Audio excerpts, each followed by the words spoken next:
This week on Jon Thelen's Destination Fish, we start on a small lake close to home. Most ice anglers think of big water when hunting walleyes, but these small waters can be overlooked gold mines. Jon Thelen's Destination Fish is brought to you by Lindy Fishing Tackle and L&M Fleet Supply.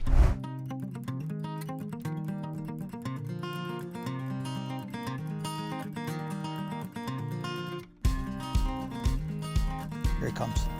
We'll get him. Come on. Here he comes, he's charging it right now. There he is, got him. Saw this fish coming a long ways away. He came in, I had him hooked up once, and he spit it on me part way up. Nice walleye, look at that.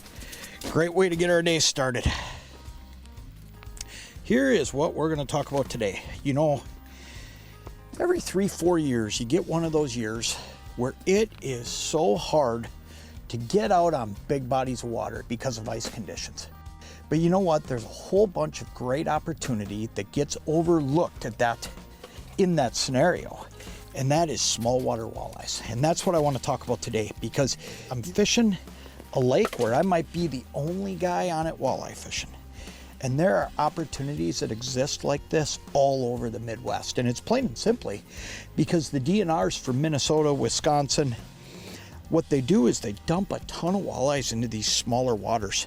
So that's what we're going to talk about today. We're going to talk about fishing small water, how to find fish on small water, and what the differences are. There he is right on it. Look at this guy coming in. Ooh, did he come in hot? Holy smokes, this guy just railed in here. Feels like a pretty good fish. This is why you get here a little early. I mean, I've been here 10 minutes. Look at that, good walleye. Come here, buddy. Look at that. Awesome fish. 10 minutes, 3 o'clock. That's why you get here early, because let me tell you something. Every now and then you come across a fish or two that's gonna snap early for you. Let me get this guy unhooked. And then I'm gonna show you what we're using. Awesome walleye. I think we're gonna keep a couple for dinner, and he's a perfect keeper size fish. I'll throw him in. This, as far as I'm concerned, this is the old standby. I mean, it is so hard to beat a rattling flyer spoon. Couple reasons. One, you've got an internal rattle. Number two, you got that blood red hook. And then number three, awesome glow on the back. And then you add the wing design and you get that little bit of flutter outside the hole. It's just flat out a fish catcher. Then over here, number one, simple fill float. But down here on the business end, something a little bit different, a little bit new. This is a tungsten toad, but what we've done is actually added size 8 and size 6. Great jig for underneath the dead stick or jigging straight for walleyes. That is a great start to the shallow primetime bite. Let's hope that'll hold up. Oh, he's right on it. There he is, got him. Man, I was trying to get the dead stick rebaited and at the same time trying to jig this thing. I got him to come up and hit that rattling flyer spoon, but I'll tell you what, that was close. I mean, that one right there, that was close. We're gonna let that guy go, and then let's talk a little bit about locations. Here's the thing, when I'm fishing smaller water, the first thing I always look at is shoreline-based structures. And here's what I mean.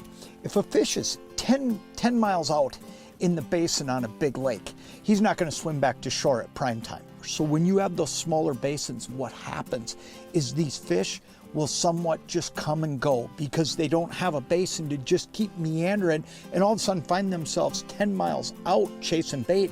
They're not gonna come back to shore. So what I start with is my shoreline structures. I'm gonna start shallow. I'm gonna fish that shallow stuff in low light. I'm gonna move out to the deeper side of the structure, you know, mid-afternoon, and then I'm gonna move back for that low light bite that's gonna come again later.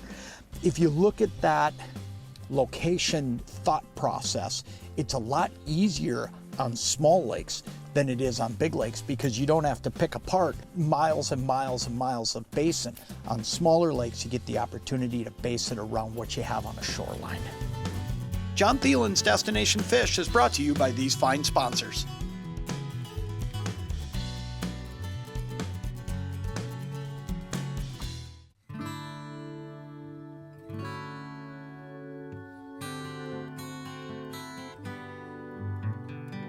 Well, we finally got some snow. I'm happy to be back on the snowmobile. I spent most of the year this year on the four-wheeler waiting for snow, and man, I'll tell you, everybody else did too. And I've seen some of the funniest scenarios out there of how guys are carrying their augers around. There's a better way though. If you look at the front end of my snowmobile or my four-wheeler or my side-by-side, all of them have the Jaws of Ice auger carrier, and it's a simple system. It's just locking jaws so that you lock that auger right in there, and it holds it. It does everything it's supposed to do, and when you get to where you're going, it's two simple pull cords to release the jaws and grab that auger and go, and you don't got to worry about carrying a roll of duct tape or extra bungee cords or losing an auger off the back of your four-wheeler.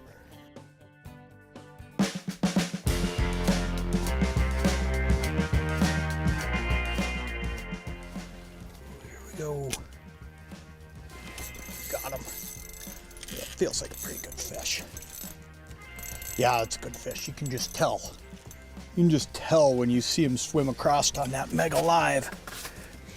Oh yeah, nice walleye. Look at that one. Come here, buddy. Look at that.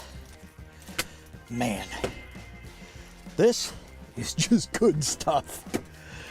And you know, this is untouched. I might be the only guy walleye fishing out here tonight. I know I saw a couple guys earlier that kind of guessing that from where they're set up that they're pan fishing. You know, this lake that I'm on right here, the DNR says it is loaded with 14 to 18 inch fish. And look at that, that's just another one of them. It is just one after another here. All of a sudden, it's really gotten going. And you know, these fish are just rolling through. And I'm not talking about seeing one of those 40, 50 fish days that you might hear about on Lake of the Woods, but I'll tell you what, when you go out and you're able to set up in a house and see fish coming through pretty consistently on your sonar, one here, one there, and catch a fair amount of them, man, I'll tell you what, you can't beat that. This is overlooked water. That is good stuff.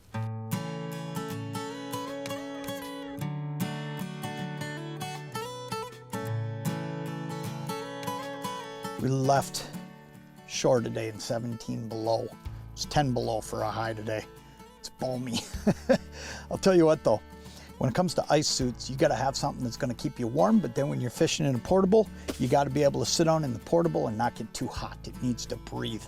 And this suit that I'm wearing, this brand new CS1 series suit from Cold Snap, it really does do it all. It's got HydroFloat technology, so you're gonna float if the unfortunate fall through the ice were to happen. Okay, both the bibs and the jacket. It's an all-in-one suit. That's the other thing that's really cool, is this is gonna serve as your rain gear in the summertime too. So you can take the removable liners out and you're all set to go for rain gear in the summer. So you buy one suit and it covers you year round. It's got 60 grams of Primaloft Gold. That is just flat out gonna keep you warm. It's a really cool suit. You know, I've gotten to wear a multitude of suits over the years, and I'm gonna tell you something, this one has really taken it to a whole new level with all the features and all the benefits and the fact it's an all-in-one.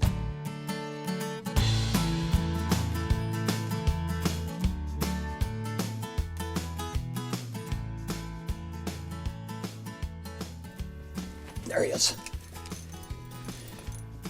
Oh yeah. It's that time. Man, it's that time where it just starts happening. Good walleye. Oh yeah, look at that. Nothing giant, but a great eater size fish no matter where you go. It's that time, man.